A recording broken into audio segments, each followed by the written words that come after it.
আমার কাজের মেয়েটি আমাকে প্রতিদিন বলতো, ডাক্তার ম্যাডাম, নাইট শিফটে ডিউটি করবেন না। আপনার ভাগ্যের শাস্তি আমাকে পেতে হয়। আমি তার কথা বুঝতে পারিনি। একদিন আমি অসুস্থ ছিলাম, তাই অন্য কাউকে দায়িত্ব দিয়ে হঠাৎ তাড়াতাড়ি বাড়িতে চলে এলাম। আমার রুম থেকে চিৎকারের আওয়াজ আসছিল।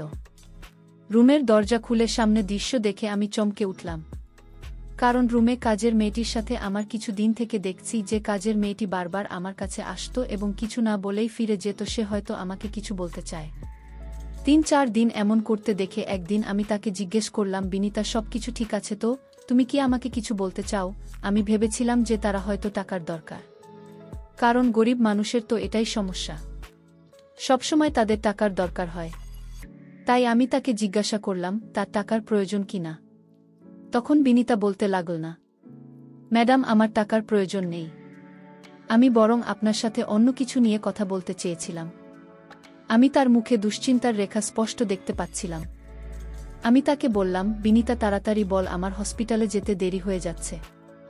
বিনিতা বলতে লাগল, আমি শুধু আপনাকে বলতে চাই আপনি নাইট শিফটে ডিউটি করবেন না। তার এই কথা শুনে আমি হতবাক আর একটু রাগের সাথে ওর দিকে তাকালাম আর জিজ্ঞেস করলাম, নাইট শিফটে না করার মানে কি? ওকে আমাকে এমন উপদেশ দেবার? আমাকে রাগান্বিত ও দেখেও আর কিছু না বলে দ্রুত সেখান থেকে চলে গেল। আমি ভাবলাম হয়তো আমি চলে যাওয়ার কারণে ওকে বেশি কাজ করতে হয়, সেজন্য আমাকে এসব বলছে।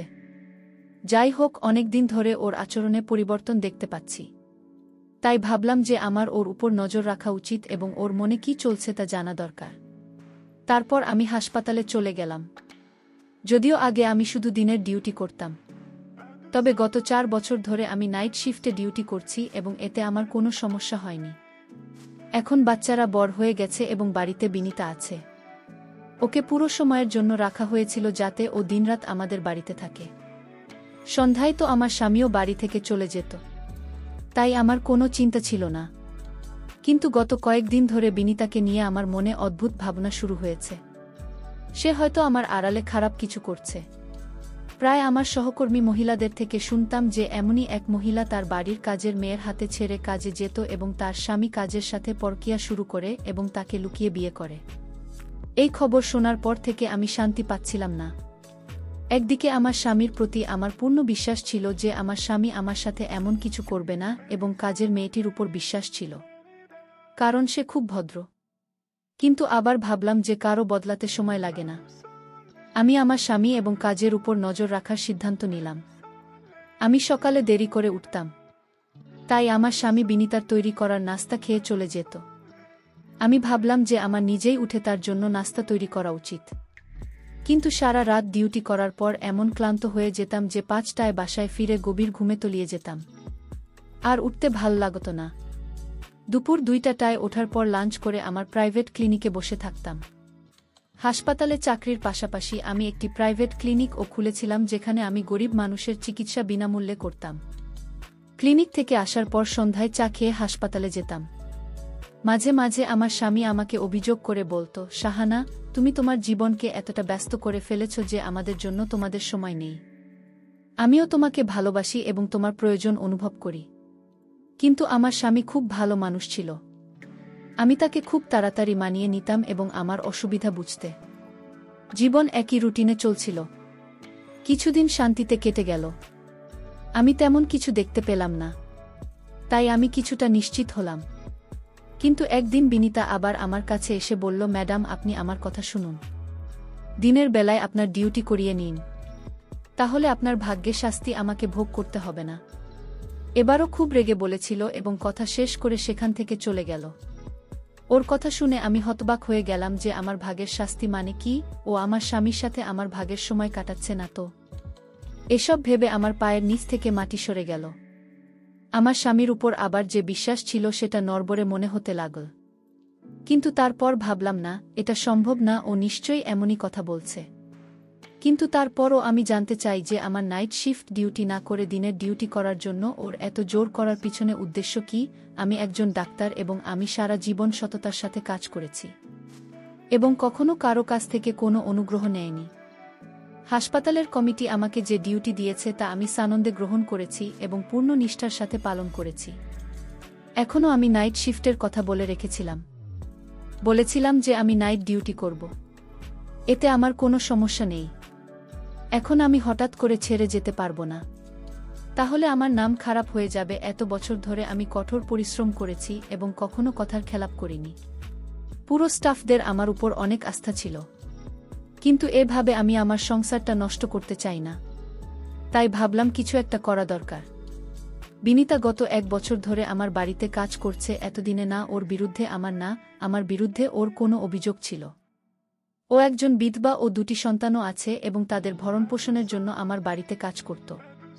আমি চাকরির প্রথম দিনই তাকে বলেছিলাম যে তোমাকে এখানে 24 ঘন্টা থাকতে হবে। ওর সন্তানের নিয়ে কোনো চিন্তা ছিল না, কারণ ওর সন্তানের দেখাশোনা করার জন্য ওর বাবা মা ছিল এবং তারা গ্রামে থাকতেন। ও একাই আমাদের বাড়িতে থাকত। ও যা বেতন পেত তা ওর গ্রামে পাঠিয়ে দিত। যদিও আমি ওকে অনেকবার বলেছিলাম যে তুমি চাইলে তোমার সন্তানদের এখানে নিয়ে আসতে পারো। তুমি যেখানেই থাকো তোমার সন্তানরাও সেখানে থাকবে। কিন্তু কেন জানি না ও রাজি ছিল না। ওর সাথে সময়টা ভালোই যাচ্ছিল। আজ পর্যন্ত কখনো কারো বিরুদ্ধে অভিযোগ করেনি। কিন্তু এখন গত কয়েকদিন ধরে খেয়াল করছি ওর আচরণ অদ্ভুত হয়ে গেছে। প্রতিবারই ও আমাকে একই কথা বলতে থাকল, ম্যাডাম দিনের বেলা আপনার ডিউটি নিয়ে নিন আর রাতে বাসায় থাকুন। আমি কিছুই বুঝতে পারছি না। রাতে বাসায় কি এমন হয় যার কারণে ও এত ঘাবড়ে যায় এবং আমাকে এসব কথা বলে? একদিন এমন হলো যে আমি ডিউটিতে ছিলাম। হঠাৎ একজন নার্স আমার কাছে এসে বলল যে অনেক দূর থেকে একজন মহিলা আপনার সাথে দেখা করতে এসেছে। আমি জিজ্ঞাসা করলাম সে কি রোগী, কারণ এই সময় আমার ডিউটি ছিল। তখন সে বলল না, তিনি আপনার কোনো আপনিও। এই সময় আমার কোনো আপনিও আমার সাথে দেখা করতে হসপিটালে আসতে পারে। ভাবতে ভাবতে বের হলাম। বাইরে গিয়ে দেখি একজন অচেনা মহিলা দাঁড়িয়ে আছে। আমি বিরক্ত সাথে তার দিকে তাকিয়ে জিজ্ঞেস করলাম, কে আপনি এবং আমার সাথে দেখা করতে চাইছেন কেন? তুমি কি ডাক্তার সাহানা? আমি বললাম, হ্যাঁ, আমি ডাক্তার সাহানা। আমার কথা শুনে সে হঠাৎ তার মোবাইলের ক্যামেরা বের করে আমার তুলে হঠাৎ পালিয়ে গেল। আমি কয়েক সেকেন্ডের জন্য বুঝতে পারিনি কি হলো ব্যাপারটা, এবং যখন বুঝতে পারলাম তখন সে আমার থেকে দূরে পালিয়ে গেছে। আমি তার পিছনে জোরে দৌড়ালাম যাতে তাকে জিজ্ঞেস করতে পারি কেন সে আমার ছবি তুলছে এবং সে কে, কিন্তু সে খুব দ্রুত ছুটতে ছুটতে আমার নাগালের বাইরে চলে গিয়েছিল। আমি ফিরে এসে ভাবতে লাগলাম, হে ভগবান, আমার সাথে এসব কি হচ্ছে? কে এই মহিলা? তার কেন এখানে এসেছিল কে জানে? আমার কিছু একটা গড়বড় মনে হচ্ছে, যেন খারাপ কিছু হতে চলেছে। আমার সৃষ্টিকর্তা ও বারবার আমাকে সংকেত দিচ্ছিল যে সম্ভবত আমার জীবনে কিছু খারাপ ঘটনা ঘটতে চলেছে। আমি এটা জানতাম যে আমি আমার ফ্যামিলি এবং আমার স্বামীকে খুব বেশি অপেক্ষা করছি, কারণ রাতে ডিউটি করে খুব ক্লান্ত হয়ে পড়তাম আর সকালে দেরি করে ঘুম থেকে উঠতাম। আমি যখন ঘুম থেকে উঠি তখন আমার স্বামী অফিসে চলে গেছে এবং রাতে যখন আমি ডিউটিতে যাই তখনও সে অফিস থেকে আসে না। অদ্ভুত জীবন হয়ে গেছে অনেক দিন। আমার স্বামীর সাথে কোথাও হচ্ছিল না। আমি এটা অনুভব করতে পেরে সাথে সাথে মোবাইল বের করে আমার স্বামীকে কল করলাম। ভাবলাম অন্তত ফোনে কথা বলি, কিন্তু সে আমার ফোন ধরছে না। তখন আমি তার অফিসের নম্বরে কল করি এবং তার সেক্রেটারি আমাকে বলে যে তিনি গত কয়েকদিন ধরে অফিসে আসছেন না। সিক্রেটের কথা শুনে আমি অবাক হয়ে গিয়েছি। সে অফিসে যাচ্ছে না, এই বিষয়ে আমার কোনো ধারণাই ছিল না। কিন্তু আশ্চর্যের বিষয় হলো যে সে প্রতিদিন অফিসের জন্য বাড়ি থেকে বের হতেন। তাহলে তিনি অফিসের নাম করে কোথায় যেতে পারেন? পরের দিন ছুটি নেওয়ার কথা ভাবলাম। আমি যখন বাড়িতে এই কথাটা জানালাম তখন সবাই খুব খুশি, বিশেষ করে কাজের মেয়ে বিনিতার চোখে মুখে খুশির ছাপ ফুটে উঠল। রাতে খাবার খেয়ে ফির হয়ে বাইরে হাঁটতে বের হলে দেখলাম বিনিতা কারো সাথে ফোনে কথা বলছে আর কাউকে বলছে, ম্যাডাম আজকে বাড়িতে আছেন। আজ আমার কপাল ভালো, নইলে তো তার ভাগের শাস্তি পেতে আমি হয়তো মরেই যেতাম। আমি যখন তার কাছে গেলাম সে হঠাৎ ঘাবড়ে গিয়ে ফোন কেটে দিল। আমি যখন তাকে জিজ্ঞেস করলাম তার সাথে কথা বলছে, সে বলল, কারো সাথে নয়, শুধু মাকে ফোন করেছিলাম সন্তানদের খবর নেওয়ার জন্য। এখন বিনিতার প্রতি আমার সন্দেহ বেড়ে গেল। হয়তো সে কোনো ঘোট পাকাচ্ছে অথবা আমার কাছ থেকে বড় কিছু লুকাচ্ছে আছে। এটা তো নয় যে সে কোনো অন্যায় কাজে জড়িয়ে পড়েছে। ভাবলাম আজকে বাড়ি থেকে দেখবে এখানে কি এমন হয়, কিন্তু আমার চোখে কিছুই করল না। সবাই আরামে শুয়ে পড়ল। আমার ছুটির কথা শুনে আমার স্বামী খুব খুশি হয়ে বললেন, কতদিন হয়ে গেল? আমরা একসাথে সময় কাটানোর সুযোগ পাইনি। আমিও বুঝতে চেষ্টা করলাম সে কি সত্যিই খুশি, নাকি শুধু খুশির ভান করছে। আমি সন্দেহের চোখে তার দিকে তাকালাম, যেটা সম্ভব কি না যে আমি বাড়ি ছাড়ার পরে তার এবং কাজের মেয়েটির মধ্যে কোনো সম্পর্ক আছে কিনা। সেজন্য মেয়েটি আমাকে বলে যে আপনি বাড়িতে থাকুন, আমার একটি মেয়ে এবং একটি ছেলে আছে। মেয়েটি কলেজে পড়ে এবং ছেলেটি ছোট ছিল এবং সেই স্কুলে যেত। বাড়িতে আমরা এই কজন ছিলাম, তাই আমার ধারণা ছিল বাড়িতে শুধু একটা কাজের মেয়ে যথেষ্ট। তাই বিনিতা ছাড়া আর কাউকে কাজে নেওয়ার জন্য ভাবিনি। আমি বারবার পরিবারের সদস্যদের অন্য কাজের মেয়ে নেওয়ার কথা বলেছিলাম। তখন সবাই বিনিতার অনেক প্রশংসা করে বলতো যে ও একা থাকলেও আমাদের কোনো সমস্যা হয় না, তাহলে অন্য কাজের মেয়ে নেওয়ার কি দরকার। আমিও স্বস্তি পেলাম। কিন্তু গত কয়েকদিন ধরে আমি লক্ষ্য করেছিলাম যে বিনিতা আর আমার মেয়ে সাবিনা একে অপরের সাথে আরও বেশি ঘনিষ্ঠ হতে শুরু করেছে। সাবিনা সারাক্ষণ বিনিতার আশেপাশে থাকত, কখনো তার কোমর ঘেঁষে দাঁড়িয়ে তো কখনো তার গালে আদর করে দিত। এটা দেখে আমার খুব অদ্ভুত লাগত যে কেন বিনিতাকে এত ভালোবাসতে শুরু করল। আমি এটাও দেখছিলাম যে সাবিনা বিনিতার কাছাকাছি যাওয়ার চেষ্টা করত, বিনিতাকে কাছে পাওয়ার চেষ্টা করত, তাকে আদর করার চেষ্টা করত, কিন্তু বিনিতা তার কাছ থেকে পালিয়ে বেড়াত। সেদিন আমি সারাদিন এবং সারারাত বাড়িতে থেকে দেখেছি, এমনকি হাসপাতালেও যায়নি এবং ক্লিনিকেও বসেনি। সাবিনাকে বিনিতার কাছে যাওয়ার চেষ্টা ছাড়া কিছু অস্বাভাবিক মনে হয়নি। কিন্তু আমি এই বিষয়টিকে উপেক্ষা করেছি, কারণ আমি বাড়িতে থাকি না। শুধু বিনিতা বাড়িতে থাকি, তাই সে হয়তো বিনিতার সাথে মিলেমিশে থাকে বা অন্য কিছু। আমি বাড়িতে থেকে দেখেছি, কিন্তু সে রকম কিছুই ছিল না। আমি এখন ভিতরে ভিতরে রেগে গেলাম যে বিনিতার এই নাটক কবে শেষ হবে কে জানে। আমি আমার রুটিন অনুযায়ী পরের দিন আবার নাইট ডিউটি শুরু করলাম। দুদিন পরে আমি খুব ভোরে উঠলাম, কারণ সন্ধ্যায় আমার এক বন্ধুর জন্মদিনের পার্টিতে যেতে হবে। তাই আমি তার জন্য একটি উপহার নেওয়ার কথা ভেবে বাজারে গেলাম। সেখানে আমাকে এক জায়গায় দাঁড়াতে হয়েছিল, কারণ সামনে দৃশ্যটি আমাকে অবাক করেছিল। কারণ আমার স্বামী হাসপাতালের ভিতরে যাচ্ছিল। কেন ওকে হাসপাতালে যেতে হবে? ও একেবারে ঠিক আছে, ওর কোনো সমস্যা নেই। আমিও তাকে অনুসরণ করে হাসপাতালে গেলাম। দেখলাম সে রুমের ভেতরে চলে গেল। আমি জানালায় উকি দিয়ে দেখলাম সে একটা মহিলাকে টাকা দিচ্ছিল। তাকে আমি চিনতে পারিনি, কারণ তার পিঠ আমার দিকে ছিল। মহিলাকে টাকা দিয়ে তার সাথে হাত মিলিয়ে আমার স্বামী দ্রুত বেরিয়ে গেল। এরপর মহিলাটি কাউকে ডাকল এবং কিছুক্ষণ পর যে মহিলাটি এল তাকে দেখে আমি চোখের পলক ফেলতে ভুলে গিয়েছি। সেই মহিলাটি আর কেউ নয়, আমার কাজের মেয়ে বিনিতা। মহিলাটি বিনিতাকে কিছু টাকা দিল।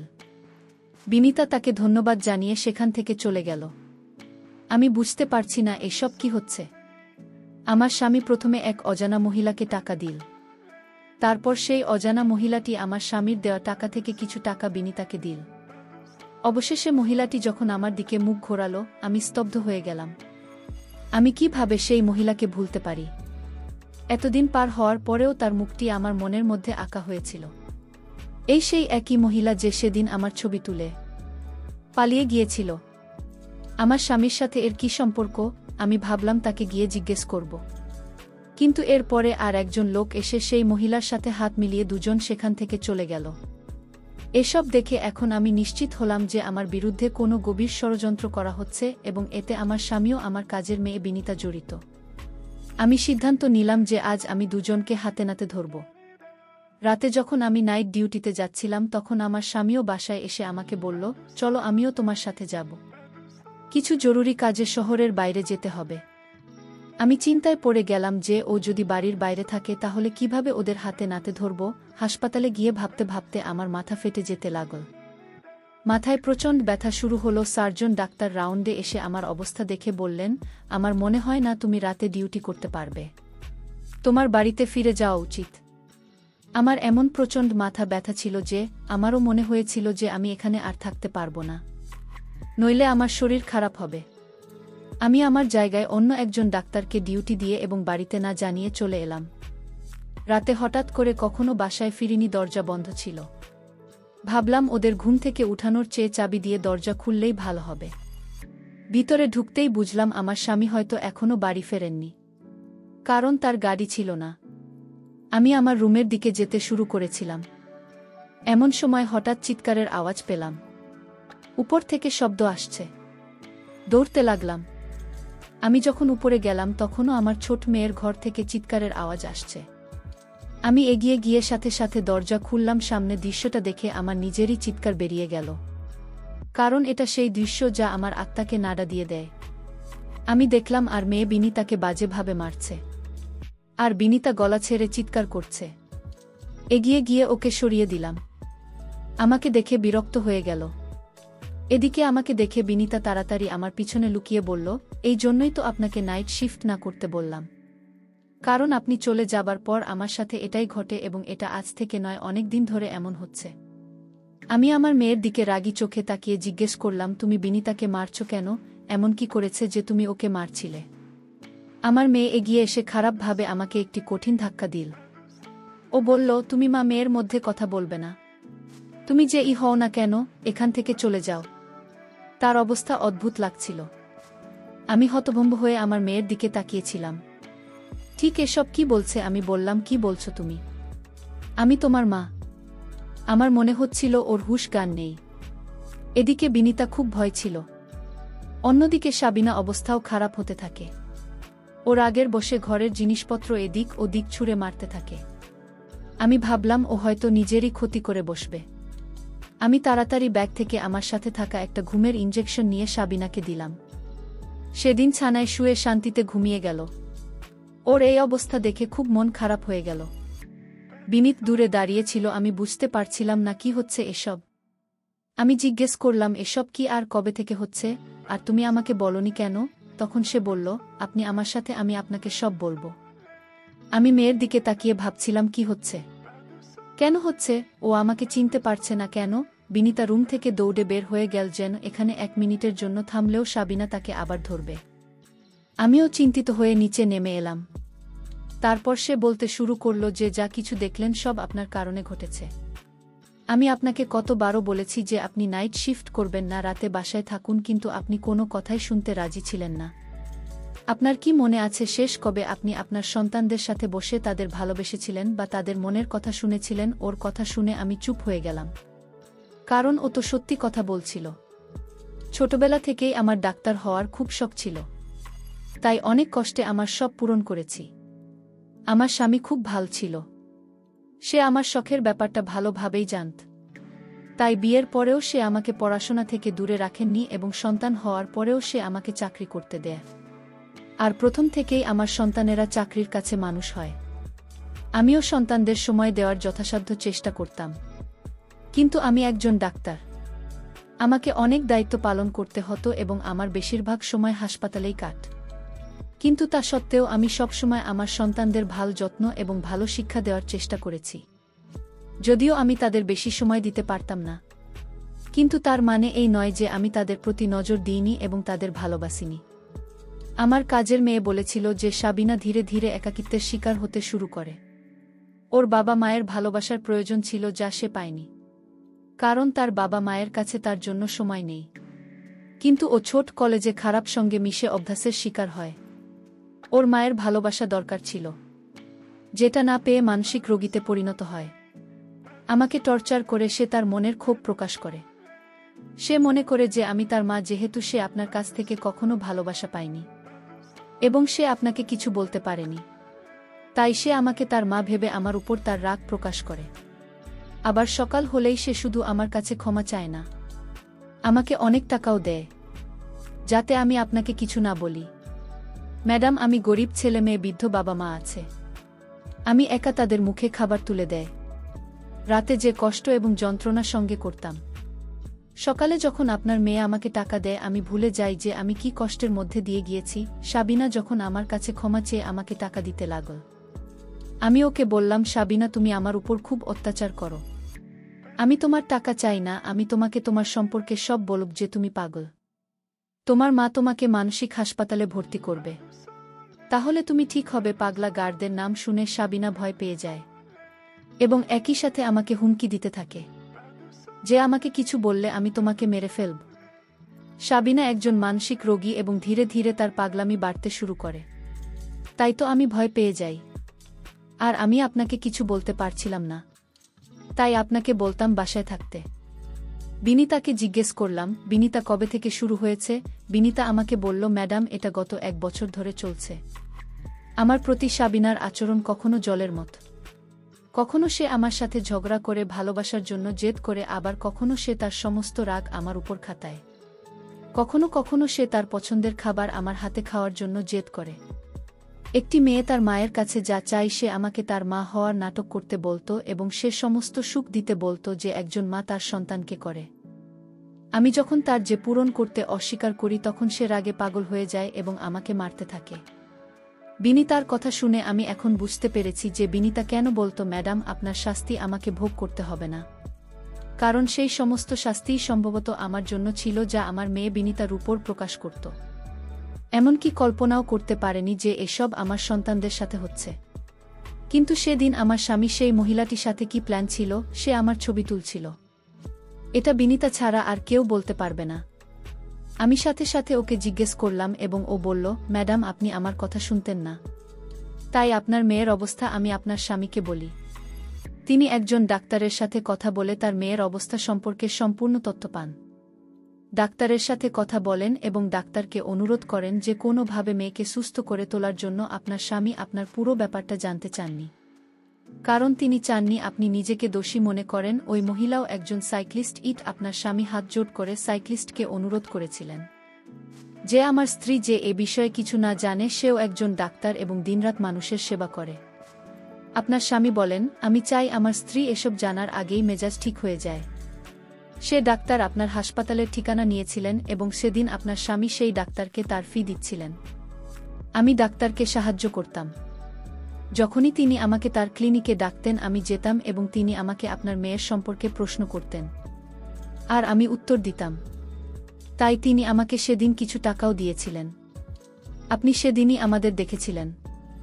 আমাকে বলেছিলেন যে সে আমার মালকিনের কিছু ছবি তুলেছেন। আমি অবাক হয়েছিলাম। আমি জিজ্ঞেস করলাম, কেন তিনি আমার মালকিনের ছবি তুলেছেন? তখন ডাক্তার বললেন, কারণ আমি তোমার মালকিনের মনে সন্দেহ প্রবেশ করাতে চেয়েছিলাম। কারণ সে সন্দেহ করবে, তাই সে তার বাড়ির দিকে মনোযোগ দেবে এবং বাচ্চাদের দিকে মনোযোগ দেবে। সে অনুভব করবে যে আমার বাড়িতে অবশ্যই কিছু ষড়যন্ত্র হচ্ছে এবং সে তার বাড়ির দিকে মনোযোগ দিতে শুরু করবে। আমি তোমার মালকিনকে কিছু বলতে পারছি না কারণ তোমার মালিক আমাকে কিছু বলতে নিষেধ করেছে। তবে সন্দেহ করে তিনি অন্তত তার বাচ্চাদের দিকে কিছুটা মনোযোগ দেবেন। দিনই তার সব কথা শুনে আমি সবকিছু বুঝতে পেরেছিলাম। লজ্জায় আমার মাথা নিচু হয়ে গিয়েছিল। সুখের তাড়নায় আমি আমার সন্তান, আমার পরিবারকে উপেক্ষা করছি। আমার 2 সন্তান ছিল কিন্তু তারা কিভাবে বড় হয়েছে কিছুই জানতাম না। আমার বাচ্চার প্রথম থেকেই আত্মমগ্ন ছিল এবং আমি তাদের দিকে কখনোই সেভাবে মনোযোগ দেননি, কারণ আমি জানতাম যে এই পরিণতি হতে পারে। এখন আমি বুঝতে পেরেছি যে আমরা বাবা মায়েরা আমাদের ক্যারিয়ার নিয়ে এতটা পাগল হওয়া উচিত নয় যে আমরা আমাদের সন্তানদের অবহেলা করব। আমার স্বামী আমাকে খুব ভালোবাসতেন, তাই তিনি চাননি যে আমি আত্মগ্লানিতে ভুগে। তাই পুরো বিষয়টি নিজেই হ্যান্ডেল করতে চেয়েছিলেন। কিন্তু আমি এখন বুঝতে পেরেছি যে ডাক্তার ছাড়াও আমাকেও মায়ের ভূমিকা পালন করতে হবে। আমি কয়েকদিনের জন্য ছুটি নিয়েছিলাম যাতে আমি বাড়িতে আমার বাচ্চাদের সাথে সময় কাটাতে পারি। আমরা সবাই মিলে আমার মেয়েকে সুস্থ করেছি আর তারপর থেকে দিনে ডিউটি করতে লাগলাম। বন্ধুরা, আমাদের এই গল্পটি যদি ভালো লেগে থাকে তাহলে ভিডিওটিতে একটি লাইক, কমেন্ট, শেয়ার ও সাবস্ক্রাইব করে এর পাশে থাকবেন।